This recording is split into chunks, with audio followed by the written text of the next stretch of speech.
Chers téléspectateurs, bonsoir, merci de nous rejoindre sur L24 News. C'est en effet l'heure des pros de l'écho, votre rendez-vous de l'économie qui vous permet de plonger au cœur de l'économie nationale et internationale.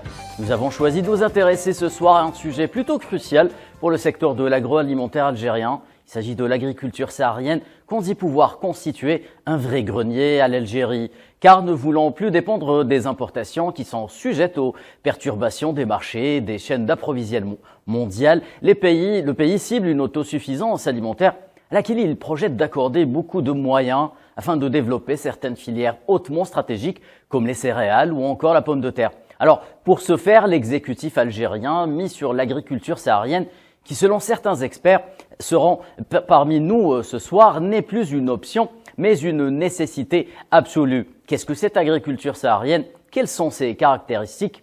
Et comment l'Algérie pourrait-elle en faire son grenier? Comme chaque semaine, les pros de l'écho s'emparent du dossier.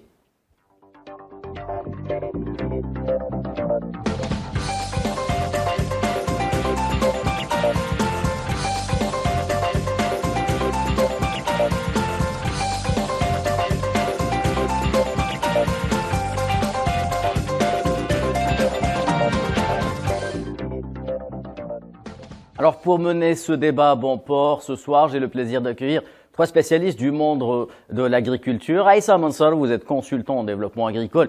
Vous m'accompagnerez sur ce plateau tout au long de cette émission. Bonsoir et merci d'avoir accepté notre invitation. Bonsoir et merci pour l'invitation. Ali Daoudi, vous êtes directeur adjoint chargé de la formation doctorale et de la recherche à l'École nationale supérieure agronomique d'Alger. Vous prenez part actuellement à la promotion d'un ouvrage scientifique auquel vous avez contribué. Vous vous trouvez à Montpellier où vous avez accepté notre invitation. Bonsoir à vous également. Bonsoir et merci pour l'invitation. Et enfin, Madame Amroune Hawa, vous êtes experte en agronomie. Vous représentez l'INRA et le projet PASA. Merci d'avoir également accepté notre invitation, Madame. Bonsoir et merci pour l'invitation. Alors justement, avant de lancer ce débat, une topographie de l'agriculture saharienne en Algérie que je vous propose. C'est un sujet signé Safwan Ben Sabri.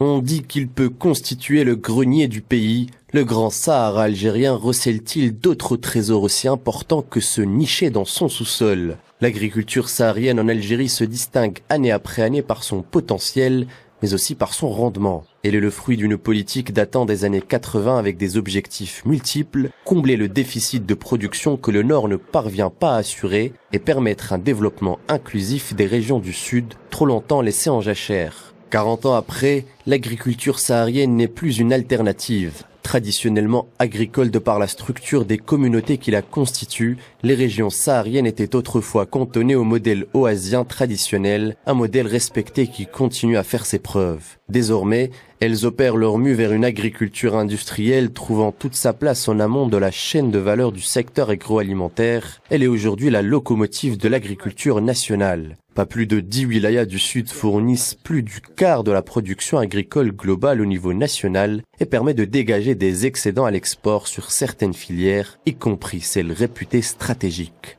À ce titre, les wilayas d'El Oued et de Biskra sont devenus des pôles incontournables pour la production de pommes de terre et de produits maraîchers. Si El Oued occupe fièrement la première place en matière de production de tubercules préférés des Algériens, Biskra fournissait quant à elle dès 2015 l'équivalent de 54% de la production maraîchère globale du pays, soit plus de 5,5 millions de quintaux par an. Ce modèle est désormais appelé à s'étendre à d'autres territoires pour la production de denrées alimentaires stratégiques indispensables à la sécurité alimentaire du pays. Les céréales comme le blé et le maïs et autres oléagineuses à l'image du colza et dont les factures d'importation sont souvent salées pèsent encore lourd sur le budget de l'État et ce malgré d'énormes efforts consentis pour les réduire. Une équation que l'Algérie est convaincue de pouvoir résoudre par le biais de la promotion de l'agriculture saharienne à travers la promotion des investissements. Une équation qui présente néanmoins plusieurs inconnus, la viabilité des systèmes d'irrigation, le taux de salinité des sols ou encore la disponibilité des semences au niveau local, pour ne citer que. Si le chemin vers l'autosuffisance alimentaire sur lequel l'Algérie s'est engagée reste parsemé d'embûches, d'aucuns estiment que le salut passe nécessairement par le développement de l'agriculture saharienne. C'était donc un sujet signé Safwan Ben Sabri. Nous allons laisser place à présent au débat. Professeur Mansour, nous allons de suite commencer avec vous. Alors, quels sont les enjeux réels de l'agriculture saharienne en Algérie?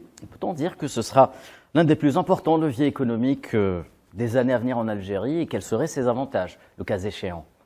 Bon, pour l'agriculture saharienne en Algérie, je dois préciser qu'elle existait bien avant. Oui. Donc actuellement, il y a une certaine agriculture qui se pratique au niveau des zones sahariennes. Donc ils produisent divers produits agricoles et ils contribuent avec une part non négligeable dans l'approvisionnement des marchés nationaux en produits agricoles. Environ 25%. Oui, ben quand même, c'est le un quart. Oui.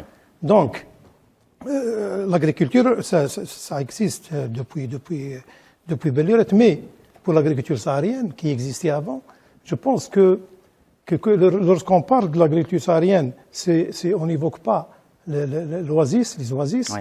Je pense que ça va pas marcher comme ça, parce que il y a des gens peut-être qui vont dire que le modèle des oasis, qui est un modèle agriculture saharienne par excellence, mais peut-être il y a des gens qui vont dire que actuellement ce modèle-là est dépassé. Mais moi, en tant qu'agronome, je ne serai pas de cet avis-là, parce que les oasis dans le passé, oui, ils ont donné le résultat, bien sûr, oui. Bien sûr. Mais même si on ne revient pas à ce modèle, mais il faut que cette nouvelle agriculture saharienne doit s'inspirer de ce modèle-là. Oui. Donc c'est ça. Là. Bon, pour revenir aux enjeux de l'agriculture saharienne, donc le développement de l'agriculture saharienne doit, comment dirais-je, doit affronter plusieurs problèmes. Oui. Premièrement, pour ces enjeux, je peux dire qu'il faut premièrement, il y a des enjeux au niveau local, des enjeux au niveau régional et au niveau national, pour ce qui est du local.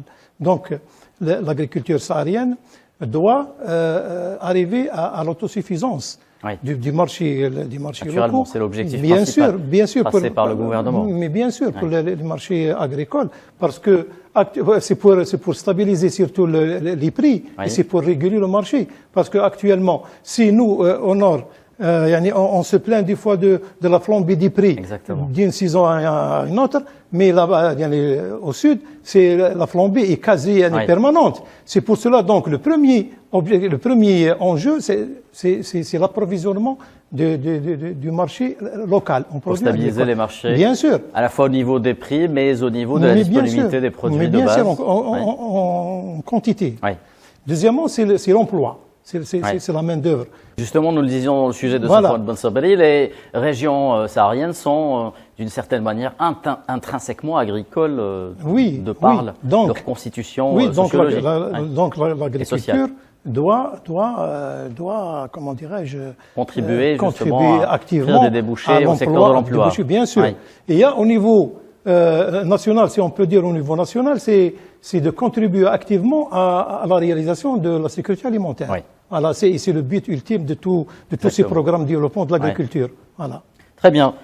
Madame Amrouni, même question, cette agriculture saharienne comme modèle adopté par l'Algérie ont vu sécuriser son approvisionnement alimentaire et notamment en ce qui concerne les produits dits stratégiques. Qu'est-ce que vous en pensez? Quelles sont ses caractéristiques et ses avantages également? En fait, je ne vais pas revenir sur les propos que M. Mansour vient de citer et tenir. Donc, réellement, c'est une agriculture qui existait depuis toujours. Et j'ai aimé particulièrement une phrase qui a été dite lors du reportage. Est-ce que c'est une nécessité ou un choix? Donc, sommes-nous actuellement... est-ce qu'on a le choix de ne pas y aller vers le sud? Donc, comme vous savez, donc, le Sahara algérien constitue pratiquement près de 80% de la superficie totale du pays.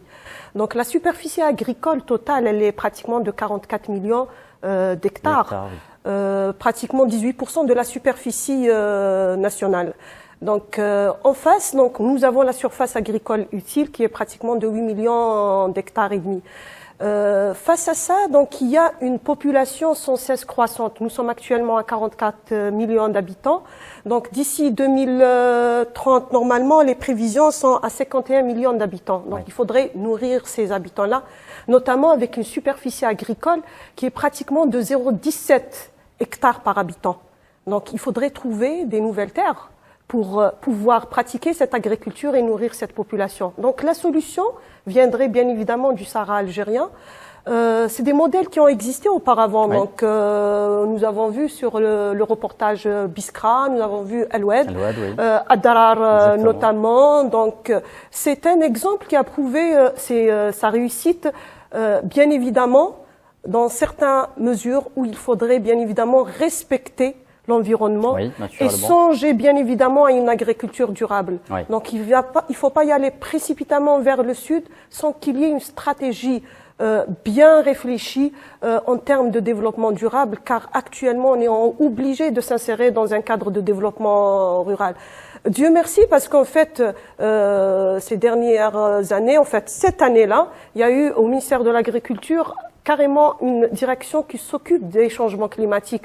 Et ça, normalement, toutes ces contraintes, tous ces défis seront pris en charge lors de l'élaboration des différents programmes et différentes stratégies. Très bien, merci Madame Abrouni.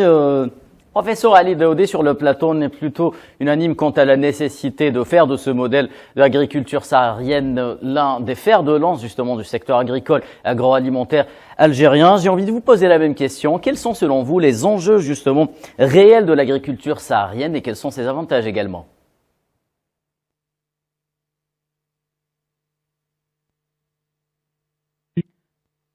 Professeur Daoudi, est-ce que vous m'entendez? Alors, les enjeux de l'agriculture saharienne pour les années à venir, c'est réellement d'être capable de réussir le pari du choix du modèle technico-organisationnel. Je m'explique. Les régions sahariennes ont beaucoup de potentialités naturelles, ont à leur tête l'eau, mais aussi l'espace, mais aussi le soleil. Ça, ce sont les potentialités naturelles des territoires sahariens de l'Algérie. Il y a aussi des potentialités qui ont été créées par l'État, notamment les infrastructures de transport, mais aussi tout ce qui est réseau d'électrification, etc. Tout ça, ça fait qu'aujourd'hui, l'agriculture saharienne peut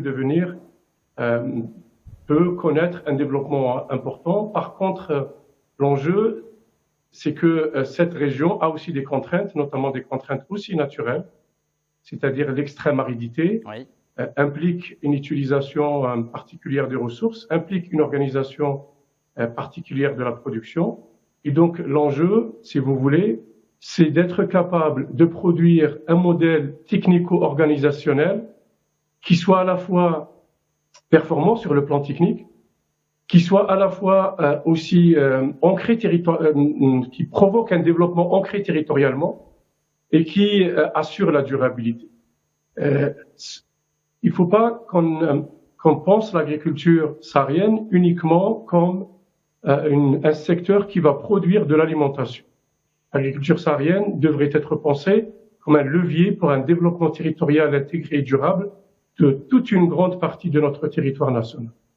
Et donc, je reviens à l'enjeu, c'est avoir un modèle qui ressemble au modèle oisien, qui s'inspire de ses principes fondamentaux et qui donne les mêmes résultats du modèle oisien, c'est-à-dire une durabilité qui soit au moins aussi viable que le modèle oisien qui est là depuis des centaines d'années, voire un peu plus.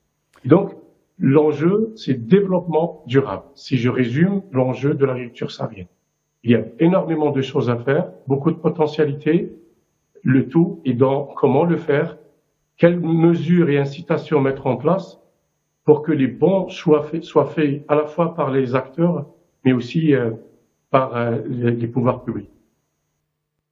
Très bien, merci Monsieur Daoudi. Donc vous aussi, plutôt unanime avec nos deux experts ici sur le plateau. Professeur Mansar, justement, nous évoquions tantôt la contribution des wilayas du Sud dans la production agricole nationale en 2021 s'est élevé plus de 25%, donc le quart de la production nationale. C'est dire que le potentiel justement est grand et que la marge de manœuvre reste très large. Comment faire justement pour pour augmenter cette part et pourquoi ne pas atteindre les 50%?